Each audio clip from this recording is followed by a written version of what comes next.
तंत्र, सूत्र, विधि 4, या जब श्वास पूरी तरह बाहर गई है और स्वयं ठहरी है, या पूरी तरह भीतर आई है और ठहरी है, ऐसे जागतिक विराम के क्षण में व्यक्ति का क्षुद्र अहंकार विसर्जित हो जाता है। केवल अशुद्ध के लिए यह कठिन है, लेकिन तब तो यह विधि सबके लिए कठिन है, क्योंकि शिव कहते हैं कि केवल अशुद्ध के लिए कठिन है, लेकिन कौन शुद्ध है? तुम्हारे लिए यह कठिन है, तुम इसका अभ्यास नहीं कर सकते, लेकिन कभी अचानक इसका अनुभव तुम्हें हो सकता है। तुम कार चला रहे हो और अचानक तुम्हें लगता है कि दुर्घटना होने जा रही है, श्वास बंद हो जाएगी। अगर वह बाहर है तो बाहर ही रह जाएगी, और भी अगर वह भीतर है तो वह भीतर ही रह जाएगी। ऐसे संकट काल में तुम श्वास नहीं ले सकते, तुम्हारे बस में नहीं है, सब कुछ ठहर जाता है, विदा हो जाता। यह जब श्वास पूरी तरह बाहर गई है और स्वतः ठहरी है, यह पूरी तरह भीतर आई है और ठहरी है, ऐसे जागतिक विराम के क्षण में व्यक्ति का क्षुद्र अहंकार विसर्जित हो जाता है। तुम्हारा क्षुद्र अहंकार दैनिक उपयोगिता की चीज है। संकट की घड़ी में तुम उसे नहीं याद रख सकते। तुम जो भी हो, नाम, बैंक बैलेंस, प्रतिष्ठा, सब ओझल हो जाता है। तुम्हारी कार दूसरी कार से टकराने जा रही है, एक क्षण और मृत्यु हो जाएगी। इस क्षण में एक विराम होगा, अशुद्ध के लिए भी विराम होगा। ऐसे क्षण में अचानक श्वास बंद हो जाती है, और उस क्षण में अगर तुम बोधपूर्ण हो सके तो तुम उपलब्ध हो जाओगे। जापान में झेन संतों ने इस विधि का बहुत उपयोग किया, इसीलिए उनके उपाय अनूठे हैं, बेतुके और चकित करने वाले होते हैं। उन्होंने बहुत से ऐसे काम किए हैं जिन्हें तुम सोच भी नहीं सकते। एक गुरु किसी को घर के बाहर फेंक देगा, अचानक और अकारण गुरु शिष्य को चांटा मारने लग जाएगा। तुम गुरु के साथ बैठे थे और अभी तक सब कुछ ठीक था, तुम गपशप कर रहे थे और वह तुम्हें मारने लगा ताकि विराम पैदा हो। अगर गुरु सकारण ऐसा करे तो विराम नहीं पैदा होगा। अगर तुमने गुरु को गाली दी होती और गुरु तुम्हें पीटता तो पीटना सकारण होता है। तुम्हारा मन समझ जाता कि मेरी गाली के लिए मुझे मार लगी, असल में तुम्हारा मन उसकी अपेक्षा करता, इसलिए विराम नहीं पैदा होगा। लेकिन याद रहे, झेन गुरु गाली देने पर तुम्हें नहीं मारेगा, वो हंसेगा, क्योंकि तब हंसी विराम पैदा कर सकती है। तुम गाली दे रहे थे, अनाप शनाप बक रहे थे और क्रोध का इंतजार कर रहे थे, लेकिन गुरु हंसना या नाचना गुरु कर देता है। ये अचानक है और इससे विराम पैदा होगा। तुम उसे नहीं समझ पाओगे, और अगर नहीं समझ सके तो मन ठहर जाएगा, और जब मन ठहरता है तो श्वास भी ठहर जाती है। दोनों ढंग से घटना घटती है। अगर श्वास रुक जाती है या अगर मन रुकता है तो श्वास रुक जाती है। तुम गुरु की प्रशंसा कर रहे थे, तुम अच्छी मुद्रा में थे और सोचते थे कि गुरु प्रसन्न नहीं होगा, और गुरु अचानक डंडा उठा लेता है और तुम्हें मारने लगता है, वह भी बेरहमी से, क्योंकि जैन गुरु बेरहम होते। वह तुम्हें पीटने लगता है और तुम समझ नहीं पाते हो कि क्या हो रहा है। उस क्षण मन ठहर जाता है, विराम घटित होता है। और अगर तुम्हें विधि मालूम है तो तुम आत्मोपलब्ध हो सकते हो। अनेक कथाएं हैं कि कोई बुद्धत्व को उपलब्ध हो गया जब गुरु अचानक उसे मारने लगा था। तुम नहीं समझोगे। क्या ना समझिए, किसी से पीटने पर या खिड़की से बाहर फेंक दिए जाने पर कोई बुद्धत्व को कैसे उपलब्ध हो सकता है।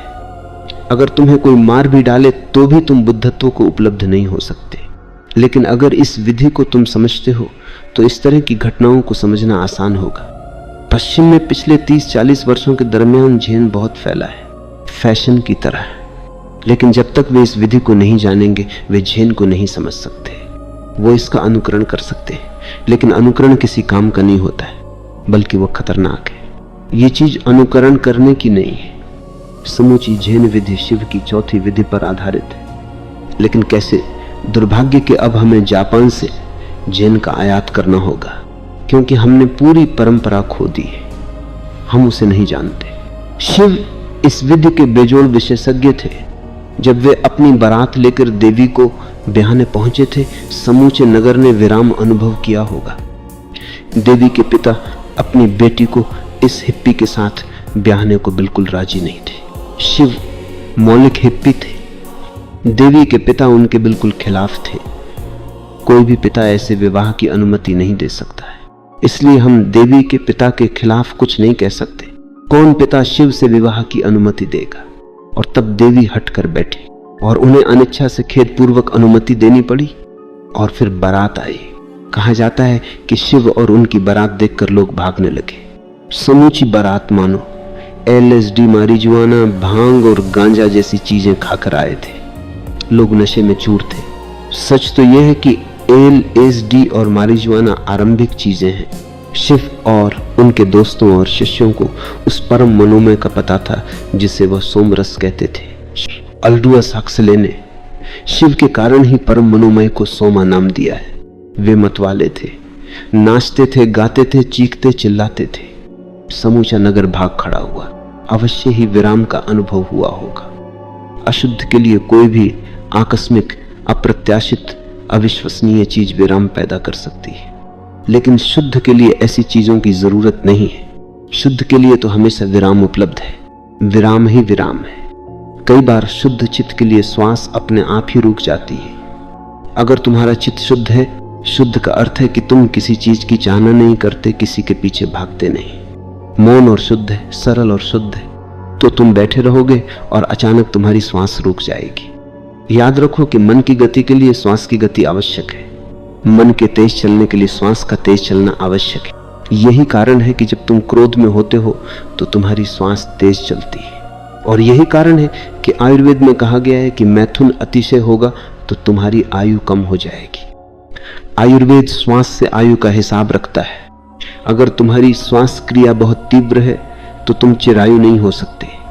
आधुनिक चिकित्सा कहती है कि काम भोग रक्त प्रवाह में और विश्राम में जाने में सहयोगी होता है, और जो लोग काम वासना का दमन करते हैं वे मुसीबत में पड़ते हैं, खासकर हृदय रोग के शिकार होते हैं। आधुनिक चिकित्सा ठीक कहती। अपनी अपनी जगह आयुर्वेद भी सही है और आधुनिक चिकित्सा भी, यद्यपि दोनों परस्पर विरोधी मालूम होते हैं। आयुर्वेद का आविष्कार आज से 5000 साल पहले हुआ था। तब आदमी काफी श्रम करता था, जीवन ही श्रम था, इसलिए विश्राम की जरूरत नहीं थी और रक्त प्रवाह के लिए कृत्रिम उपायों की भी जरूरत नहीं थी। लेकिन अब जिन लोगों को बहुत शारीरिक श्रम नहीं करना पड़ता, उनके लिए काम भोग ही श्रम है।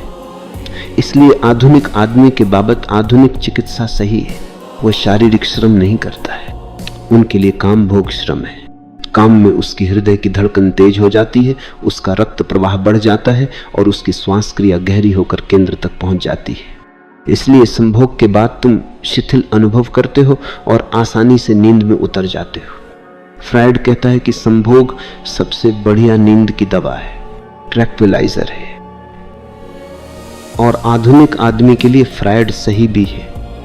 काम भोग में, क्रोध में श्वास क्रिया तेज हो जाती है।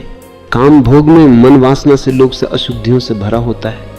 जब मन शुद्ध होता है, मन में कोई वासना नहीं होती है, कोई चाह, कोई दौड़, कोई प्रयोजन नहीं होता है। तुम कहीं जा नहीं रहे होते हो, तुम निर्दोष जलाशय की तरह अभी और यहीं ठहरे हुए होते हो, कोई लहर भी नहीं होती है। तब श्वास अपने आप ही ठहर जाती है अकारण। इस मार्ग पर क्षुद्र अहंकार विसर्जित हो जाता है और तुम उच्च आत्मा को, परमात्मा को उपलब्ध हो जाते हो।